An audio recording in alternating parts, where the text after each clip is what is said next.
মাননীয় আদালত উভয় পক্ষের বক্তব্য শুনেছেন এবং মেহজাবিন চৌধুরী, অভিনেত্রী মেহজাবিন চৌধুরী এবং তার ভাই আলিশান চৌধুরীকে মামলার দায় থেকে অব্যাহতি দিয়ে মামলা নথিজাত করেছেন। তার মানে মামলার অভিযোগ থেকে তারা এখন মুক্ত।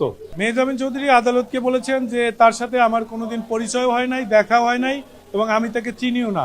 হুমকি তো অনেক দূরের কথা। সে বিষয়ে বাদীকে আবার মাননীয় আদালত জিজ্ঞাসা করেছেন যে অভিনেত্রী মেহজাবিন চৌধুরী কি আপনাকে হুমকি দিয়েছেন? বাদী আদালতকে বলেছেন যে না, উনি হুমকি দেয় নাই, ওনার ভাই হুমকি দিয়েছে। সেক্ষেত্রে আমরা মাননীয় আদালতকে বলেছি যে তার ভাইও যে হুমকি দিয়েছে এর সমর্থনে কোনো প্রমাণ নাই, এবং যে হাতিরঝিলের ঘটনাস্থলের কথা বলে সেখানে সবসময় লোক থাকে। হ্যাঁ, হুমকি দিলে তো আশপাশের কাউকে সাক্ষী করতে পারতেন, কেউ না কেউ দেখতেন।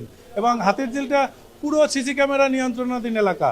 সে সংশ্লিষ্ট থানায় অভিযোগ করলে ওখান থেকে প্রমাণ সংগ্রহ করতে পারতেন। এ ধরনের কোনো প্রমাণ নাই।